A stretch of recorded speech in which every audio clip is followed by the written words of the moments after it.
ಕೆಂಗೇರಿ ಬಳಿ ಡಿವೈಡರ್ಗೆ ಬೈಕ್ ಡಿಕ್ಕಿಯಾದ ಪರಿಣಾಮ ವೃಷಭಾವತಿ ರಾಜಕಾಲುವೆಗೆ ಸವಾರನೊಬ್ಬ ಬಿದ್ದಿದ್ದಾರೆ.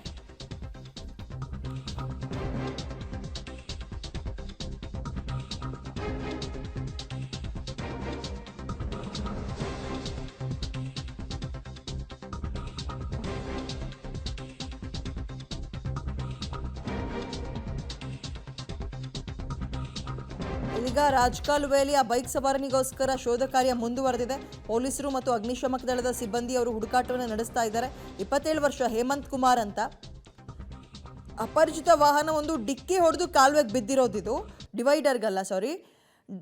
ಈತ ಪಾಪ ಡೆಲಿವರಿ ಕೆಲಸವನ್ನು ಮಾಡ್ಕೊಂಡಿದ್ದ, ಡೆಲಿವರಿ ಬಾಯ್ ಕೆಲಸವನ್ನು ಮಾಡ್ಕೊಂಡಿದ್ದ ಆತ. ಬ್ಯಾಟರಾಯನಪುರದ ನಿವಾಸಿಯಾಗಿದ್ದಾರೆ ಹೇಮಂತ್, 27 ವರ್ಷ. ನಿನ್ನೆ ರಾತ್ರಿ 11 ಗಂಟೆ ಸುಮಾರಿಗೆ ನಡೆದಿರುವಂತಹ ಘಟನೆ. ಬಟ್ ಇಲ್ಲಿ ತನಕ ಬಾಡಿ ತೇಲ್ಕೊಂಡು ಹೋಯ್ತಾ ಅಥವಾ ಎಲ್ಲಾದರೂ ಅವ್ರು ಸೇಫ್ ಆದ್ರ ಏನು ಎತ್ತ ಯಾವುದ್ರ ಬಗ್ಗೆ ಕೂಡ ಇನ್ಫಾರ್ಮೇಷನ್ ಇಲ್ಲ. ಕೆಂಗೇರಿ ಬಳಿ ಇದೀಗ ಬೈಕು ವೃಷಭಾವತಿ ಕಾಲುವೆಗೆ ಬಿದ್ದಂತಹ ಪ್ರಕರಣಕ್ಕೆ ಸಂಬಂಧಪಟ್ಟಂತೆ ಆ ಹುಡುಗನ ಅಥವಾ ಏನಾಯಿತು ಆ ಪ್ರಕರಣ ಅನ್ನೋದಕ್ಕೆ ಸಂಬಂಧಪಟ್ಟಂತೆ ಶೋಧ ಕಾರ್ಯ ಮುಂದುವರಿತಲೇ ಇದೆ. ಬಾಡಿನೂ ಸಿಕ್ಕಿಲ್ಲ ಅಥವಾ ಅವರೆಲ್ಲರೂ ಸೇಫ್ ಆದರೆ ಅದ್ರ ಬಗ್ಗೆ ಕೂಡ ಮಾಹಿತಿ ಇಲ್ಲ. ಮಳೆ ಬೇರೆ ರಾತ್ರಿ ಪೂರ್ತಿ ಬಂದಿದೆ. ಈ ಸಂದರ್ಭದಲ್ಲಿ ಇದೀಗ ಅಪರಿಚಿತ ವಾಹನ ಡಿಕ್ಕಿ ಹೊಡೆದು ಬೈಕ್ ಸವಾರ ಕಾಲುವೆಗೆ ಬಿದ್ದಂತಹ ಪ್ರಕರಣ ಇದು, ಕೆಂಗೇರಿಯ ವೃಷಭಾವತಿ ಕಾಲುವೆಗೆ. ಹೆಚ್ಚಿನ ಡೀಟೇಲ್ಸ್ ನಮ್ಮ ಪ್ರತಿನಿಧಿ ಪ್ರಕಾಶ್ ನೀಡ್ತಾರೆ. ಪ್ರಕಾಶ್, ಬೆಳಗಿನಿಂದಲೂ ಕೂಡ ಶೋಧ ಕಾರ್ಯ ಮುಂದುವರೆದ್ರೂ ಏನು ಅಪ್ಡೇಟ್ ಸಿಗ್ತಿಲ್ವಾ?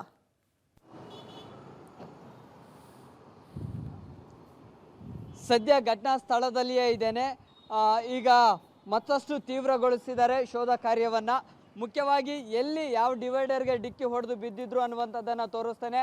ಸೊ ಇಲ್ಲಿ ಕಬ್ಬಿಣದ ಡಿವೈಡರ್ ಏನಿದೆ ಈ ಭಾಗದಲ್ಲಿ, ಸೊ ಈ ಭಾಗದಲ್ಲಿ ಬೈಕ್ ಡಿಕ್ಕಿ ಹೊಡೆದು ಆ ಮಧ್ಯದಲ್ಲಿ ಗ್ಯಾಪ್ ಇದೆ, ಅದರ ಅಡಿಯಲ್ಲಿ ಕೆಳಗೆ ಬಿದ್ದು ನೇರವಾಗಿ ಈ ಒಂದು ಕಾಲುವೆಗೆ ಬಿದ್ದಿದ್ದಾರೆ ಅಂತ ಹೇಳಿ ಪ್ರತ್ಯಕ್ಷದರ್ಶಿಗಳು ಕೂಡ ಹೇಳಿದರು. ಜೊತೆಗೆ ಸ್ಥಳೀಯರು ಅಗ್ನಿಶಾಮಕ ದಳ ಸಿಬ್ಬಂದಿಗಳಿಗೆ, ಪೊಲೀಸರಿಗೆ ಮಾಹಿತಿಯನ್ನು ಕೊಟ್ಟಿದ್ರು. ತುರ್ತಾಗಿ ಮತ್ತೆ ಶೋಧ ಕಾರ್ಯಕ್ಕೆ ಅಧಿಕಾರಿಗಳು ಕೂಡ ಇಳಿದಿದ್ರು. ಈಗ ಈ ಒಂದು ಕಾಲುವೆಯ ಒಳಭಾಗಕ್ಕೆ ಹೋಗಿ ಅಗ್ನಿಶಾಮಕ ದಳ ಸಿಬ್ಬಂದಿಗಳು ಶೋಧ ಕಾರ್ಯವನ್ನು ಕೂಡ ನಡೆಸ್ತಾ ಇದ್ದಾರೆ. ನೀರು ಹೆಚ್ಚಿರೋದ್ರಿಂದಾಗಿ ಆಳ ದೊಡ್ಡ ಮಟ್ಟದಲ್ಲಿ ಇರೋ ಕಾರಣಕ್ಕಾಗಿ ಒಂದಿಷ್ಟು ಶೋಧ ಕಾರ್ಯಕ್ಕೆ ಒಂದಿಷ್ಟು ತೊಡಕಾಗ್ತಾ ಇದೆ. ಈಗ ಒಳಭಾಗಕ್ಕೆ ಕೂಡ ಹಗ್ಗಗಳನ್ನು ಹಾಕಿ ಕಟ್ಟಿಗೆಗಳ ಮೂಲಕವಾಗಿ ಎಲ್ಲಾದರೂ ಸಿಲುಕಿಕೊಂಡಿದ್ದಾರಾ ಅನ್ನುವಂಥದ್ರ ಬಗ್ಗೆ ಕೂಡ ಪರಿಶೀಲನೆಯನ್ನ ಅಂದರೆ ಹುಡುಕಾಡುವಂತಹ ಕೆಲಸವನ್ನು ಕೂಡ ಮಾಡ್ತಾ ಇದ್ದಾರೆ. ಅದರ ಜೊತೆಗೆ ತ್ಯಾಜ್ಯ ಕೊಳಚೆ ತುಂಬ ದೊಡ್ಡ ಮಟ್ಟದಲ್ಲಿದೆ. ಸೊ ಹಾಗಾಗಿ ಇಲ್ಲೇ ಸಿಲುಕಿಕೊಂಡಿರ್ಬೋದು ಅನ್ನುವಂತಹ ಒಂದಿಷ್ಟು ಸಾಧ್ಯತೆಗಳ ಬಗ್ಗೆ ಕೂಡ ಹೇಳ್ತಾ ಇದ್ರು ಅಗ್ನಿಶಾಮಕ ದಳ ಸಿಬ್ಬಂದಿಗಳು. ಈಗಾಗಲೇ ಪಾಲಿಕೆಯ ಸ್ಥಳೀಯ ಇಂಜಿನಿಯರ್ಗಳು ಕೂಡ ಘಟನಾ ಸ್ಥಳಕ್ಕೆ ಬಂದಿದ್ದಾರೆ. ಸೊ ಅವರು ಕೂಡ ಒಂದಿಷ್ಟು BBMP ಒಂದಿಷ್ಟು ಸಿಬ್ಬಂದಿಗಳನ್ನ ಕೂಡ ಈ ಒಂದು ಕಾಲುವೆಗೆ ಇಳಿಸುವಂಥ ಕೆಲಸವನ್ನು ಕೂಡ ಮಾಡಿದ್ದಾರೆ. ಬೆಳಗ್ಗೆಯಿಂದಲೂ ಕೂಡ ಶೋಧ ಕಾರ್ಯ ಆರಂಭ ಆಗಿದೆ, ಆದರೆ ಒಂಚೂರು ಕೂಡ ಸುಳಿವು ಸಿಗ್ತಾ ಇಲ್ಲ. ಇಲ್ಲಿ ಕಬ್ಬಿಣದ ಒಂದು ದೊಡ್ಡ ಪೈಪ್ ಕೂಡ ಈ ಒಂದು ರಸ್ತೆಯ ಕೆಳಭಾಗದಲ್ಲಿದೆ.